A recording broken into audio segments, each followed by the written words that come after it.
What's up, everybody? Welcome to a new Let's Play series for Darkest Dungeon. I am your host, Daemon Hatfield, host of IGN GameScoop. With me is my very good friend, Justin Davis. Hey. And on this week's GameScoop, I declared this game the first amazing game of 2015. Yeah. And I think you agree with me? It is. It's the first game that's truly enamored me. It's in Steam Early Access now. That's how we are playing it.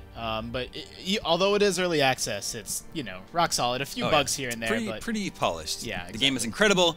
We'll show you a little bit of why we're so enamored with it. Let's die together, David. We're starting a new campaign here. So we've got our Darkest IGN. And we can skip. Are we going to skip the story bit? Or yeah, let I think it run? so. I think we'll skip it. So the basic story of the game is you are the heir to this hamlet that's been infested by, beasts, monsters, necromonsters, evil of all types, and now you are hiring mercenaries to try to clear it out. And this is the little tutorial battle where it's going to show you, teach you how to play the game and just sort of the basics. They want you to go to the next room. Yep. We're in this room right now. Click on this room. We'll put us in the hallway. And in the hallway is where a lot of the danger and treasure lies in the game. Right. So at the top, you're seeing your characters moving through, and at the bottom, you can see them sort of hopping through, progress from one room to the other. Combat is turn-based. You got a bunch of skills at your disposal. Daemon, you're using a mouse. You can also use keyboard, 1, 2, 3, 4, 5. I will say, I think the enemies dodge way too often in this game. Yes. I feel like they dodge almost half the time. So Daemon, slow up, select a skill, and then mouse over the enemy, but don't click. Yep. Because I didn't know this. Like, I played this game for a few hours before I figured out that you can see your chance to hit. So it's like click one and then mouse over the enemy. So yeah, I have my open vein you did select attack selected here, and if I so mouse over him, it'll tell you you're at the very bottom. You have an 83% chance to hit, a 5% chance to crit, and so I compare like maybe hit 3 or click 3, and then mouse over. This is my grape shot blast, and this actually tells you these like yellow dots and the red dots tell you which position enemies you can hit. So it's like grape shot. You can use it from the 2 middle positions, and it'll hit the top 3 enemies. And then, since I'm assuming that's an AoE attack, it probably has a lower chance to hit, probably lower than 83 if you mouse over the enemy. Over this guy, yeah. Yeah, so only a 73% chance to hit. So once I figured that out, the game, I mean, it's still brutally hard, but it's not like... Well, yeah. You get to weigh against, like... The game is all about making smart choices. Yeah. My character here is bleeding, as is the enemy here, so that means he's losing 2 damage per round. Yeah, and the bleeds actually do stack, so it's like if you were to get another bleed put on you, you would start taking 2 damage per round or 3 or 4. But you'll have you can bring bandages on your quest with you to stop the bleeding. So anyway, we're gonna use our open vein on this guy one more time. God, see? I know. The game's just letting you know that it's not messing around. Yeah. Here we go. Down here we can see our health. He has full health, 33. And the game's big twist. Well, maybe let's save that until we get a little bit farther in. Oh yeah, we haven't even addressed the main feature of the game. As you walk through the hallways, you'll find objects you can interact with. There's always a risk that you may find treasure, but it also might be trapped. Right? Yeah, there could be traps, or like sometimes they'll have you, like right now you're just looking through a tent, but they might have you doing something gross, or like digging through a corpse that you find or something like that, and either you'll find valuables, treasure like this, or, something terrible can happen to you. Yeah. You also, different character classes are better at interacting with certain objects. Like, if you have the doctor, like, you want him interacting with your any alchemy tables, you find, like, they have a greater chance of success. So we've arrived at the next room here. Just click on the door. An ambush. Send these vermin a message. The voice acting's so good, by the way. The writing in the game is really, really fun. And so you probably want to switch positions, is what I would do, because your guys got surprised. Yeah. Well, see, the only bad thing is that switching positions costs you your turn. Yeah, but it's only 1 turn, and then you're set up correctly for the whole rest of the fight. All right, I'll do it just to demonstrate. Yeah. So positioning is very, very important. Like with that enemy behind you, behind the big guy, he's going to sit back there and take pot shots at your characters the whole time. I'm going to use my zealous... Well, no, I'm not actually going to use that. Yeah. I'm going to use my stunning blow, because if it hits, it will stun this big guy, and he'll lose his next turn. Yep.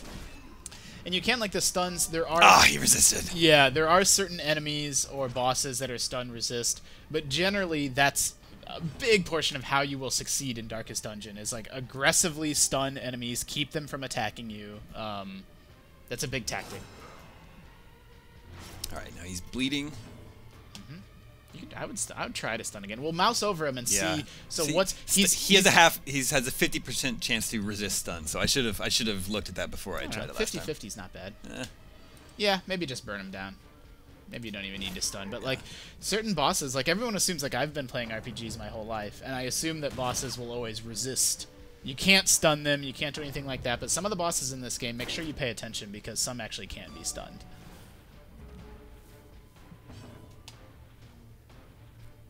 Shot.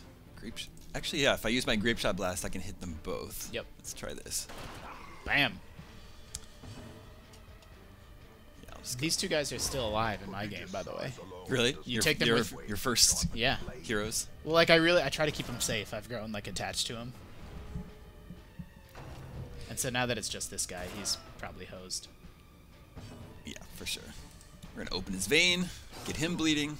So notice this is just the intro tutorial, and your dude still took like a lot of damage.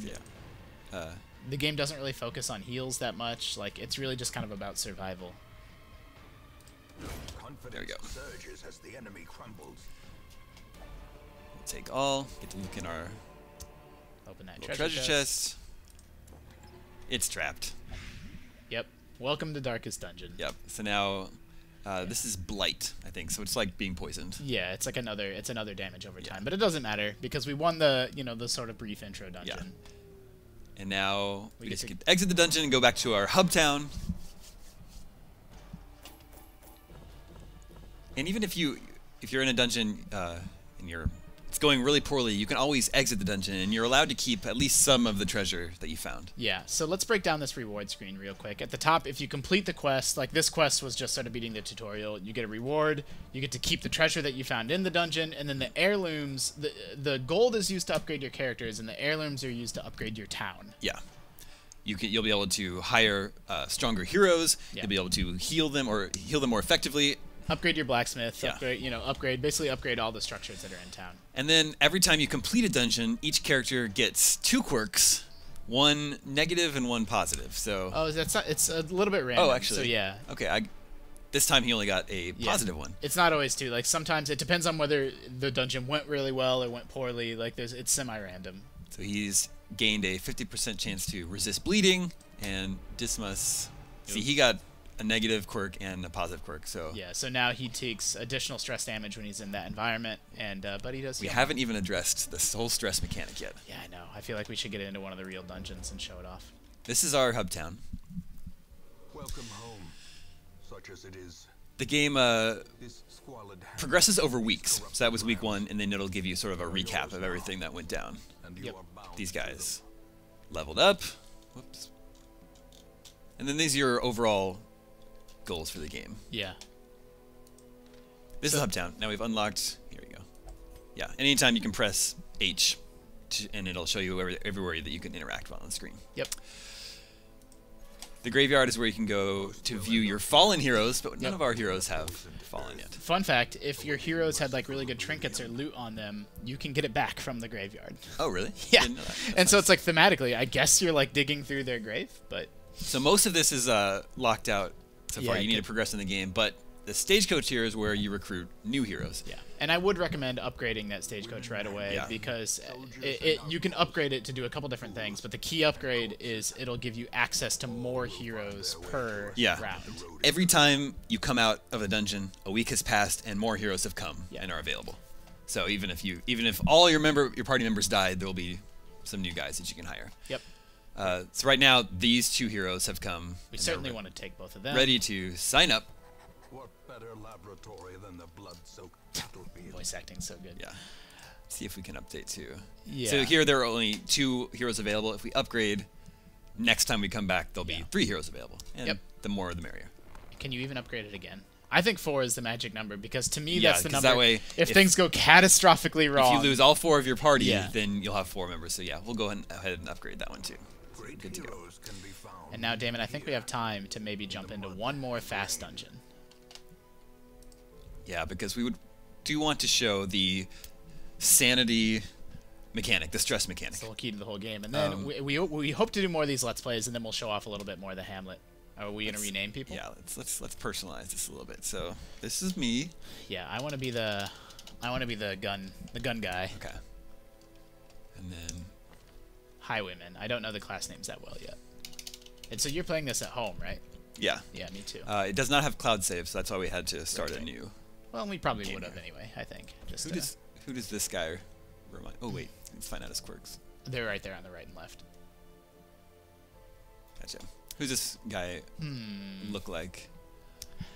Plague Doctor, Marty Sleva. Yep, definitely. And then maybe it's a little bit stereotypical, but maybe the Vestal should be a lady. Jackie Brown. Yep. Named after your cat, Yep. not the movie. Well, Well, but I my know. cat's named after the movie. So. Got it.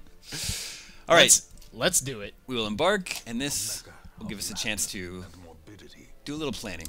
So when later you- on, you'll have access to more dungeons and stuff, but right now we just have the one open to us. Yeah, so when you click on your heroes, you can see I prefer to be in either the first or second position. So we'll put me right here at the front. And what's Justin, interesting, you prefer to be in the middle. so mouse over those skills, or you can do it with the next guy. You can do it with Marty or me. So the- you can see how certain skills are locked. That positioning that you see at the top changes based on the skills that you have equipped. And so there's, this is obviously a range character. He's all about guns. But some characters they're pretty flexible. Like, you can equip 4 skills that really make them want to be in front, or you can equip 4 different skills that maybe make them want to be in the back. So there's certain hybrid classes that, as you sort of unlock more of their skills, they have a little bit more versatility. You want that play? Marty's happy being in third place, and then I bet Jackie Brown. Yep. She likes third place too, but she'll, she'll her be fine. second choice is the last position. She'll so- heal up in the 4th position, and she can also still attack from there. Then before we set out, we can buy supplies, The cost of and I find that having measured now food is probably the most important thing. Food heals you, and you also need a little bit of it. You need to eat to not take, extra damage. Yeah. I would take. Yeah, I mean, We also need torches. 12 food is a little much, but let's Nope. make sure we I don't. actually, You don't think so? in What? my experience, you want to have as much food as That's possible. so you much. can't have too much food because that's the only way to heal yourself. Well, you have outside the of healer. battle. Sure, fair enough. Okay. I don't So- mind. It ensures that we're gonna be safe. Yeah. I would take at least 1 shovel. Oh yeah, and 1 so a key. shuttle will help us clear if something's blocking our path. Yep. If we don't have a shovel, you have to use your hands to do it, and I think that affects your stress. And health. We'll take an anti-venom in case we get poisoned. We'll take a couple bandages in case Oh man, somebody's you bleeding. take way more We'll stuff take a than me. key in case we find a locked treasure chest. Wow. And then I think. Well, How do you ever have any money to We like? still have $3,500 left. Yeah, I guess, but that's like what you started with. We're fine. This ensures that our party is going to be super safe, but the key to this mechanic is it's a balancing act between all this stuff costs money. Justin, you got to play Darkest Dungeon like you're a Boy Scout. It's true, Right? Always be prepared. Yeah. But it's a super smart mechanic because you can take less stuff and you'll earn more profit, but then it's more dangerous. So it Yeah. is that balancing act between, like, if you filled up your bags with things, you would never make any money back. And Yes. so it is about striking that balance. All right, here we go. Let's do it. Now, we haven't even talked about the stress mechanic. Yep. Every character has a stress level. A stress meter, so it's like their health meter. You can see It's it. right here. It's this, yeah. So better place to begin. your stress than the sea points go up to 100. line. His stress level is 12 out of 100, so that's not bad. Yep. But if he gets up to 100, he will react. He will, in any number of ways. It Yeah. could be a negative reaction, or it actually could be beneficial to your Yep. party. But usually negative. So it'll be things like if your Crusader's stress reaches maximum, they can have certain status effects happen to them. Like one that I saw was he became paranoid, and then he wouldn't let anyone in my party heal them anymore. Exactly. And when a character reaches their max stress level, you can sort of get caught in a stress spiral where like the other characters in your party start being stressed that they're stressed, and Yeah. you'll see little text bubbles pop up, and they say it's hopeless. Yep. It's every man for himself. We have to get out of here. Now, as you can see down here, this is the map of the dungeon. It's a pretty small dungeon. Randomly and, generated. Yeah, every time you come back, it's randomly generated. So that's This is actually an unfortunate one where, I mean, it's a short dungeon and we took a lot of stuff, so we'll be fine, but we will have to backtrack. our goal is to complete 100% of the room battles. So we have we'll have to go up and then go back Yeah. through to the other side. We there may not be monsters or enemies in all the rooms. We Yeah. just have to start exploring and Yep. find out. So So let's do it. So we start things- right here. Let's move over to the right. Things that increase stress are, it just increases on its own just by being in the dungeon. They'll always slowly get more and more and more stressed. But here we go. Enemies attacking you causes stress. Enemies getting critical hits cause stress. So there you go. He just took 5 points of stress because he got attacked by a maggot. Yeah. So with the Plague Doctor, I always like to use that second skill, the blinding gas, and it stuns the bat. It's kind of wasted though, because there's only one. We don't have a fourth enemy. That's true. In this instance, maybe it's a little wasted, but that's generally the strategy. I use that.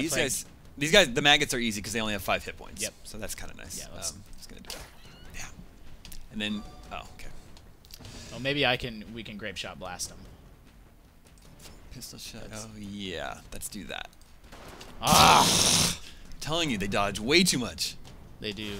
But you can upgrade skills to increase your chance to hit. Right, so the game starts off like every roguelike, you start off very weak in a very precarious position, but the more you play, eventually you increase your chance to hit, increase your chance to do a critical hit. Jackie Brown is blighted, but we can use anti-venom to heal her. Now, I usually like to use the healers to heal. What is the one? But she doesn't have it in here. The heal? Yeah. The heal's the skill 3. But she can't heal the whole party, which is you'll have to buy an equipper party heal. I would use her to attack instead because these dudes are weak. Daemon, I think this needs to complete our first episode. Oh my gosh. It's a cliffhanger. Yeah. If you want to see whether Justin, Daemon, Jackie Brown, why is Marty, this completing on the first episode? Because we're over time. So what's the time limit? This is arbitrary. I bet if we let's make it to the next room. All right. Let's make it through the hallway. So they'll understand if we make it through these maggots. Be gone, fiend. Yes. All right. Yep. Let's just. It's nice. It's funny starting over like this because the dungeons are much harder where I am in the game now, and it's like things could still go south very quickly, but just to see enemies go down pretty quickly and not take a lot of health feels very good. We've encountered a decorative urn. I think we should look inside to see if there's anything valuable. Sure. What could go wrong? I'm infected by the ashes. so great. All right, and now I only brought 1 anti-venom, so he's just gonna have to live with his blighting. And here's where we need our shovel to clear away this. You gotta get a little closer. Yep, there we go. Even the cold stone seems bent on preventing passage. If we clear the outside by hand, it will take considerable effort and cause us more stress. So use that shovel. And we have reached the end of the hallway and the next room. Do we think there's going to be enemies waiting for us inside? It's a toss-up, Daemon. Okay. We're safe. We're safe in this room for now. All right, so that might be a good stopping point. Yeah. If you come back for episode 2, we will continue exploring this dungeon here in Darkest Dungeon, the first amazing game of 2015. My name is Daemon Hatfield. Thank you, Justin Davis. Thanks. Stay tuned for more.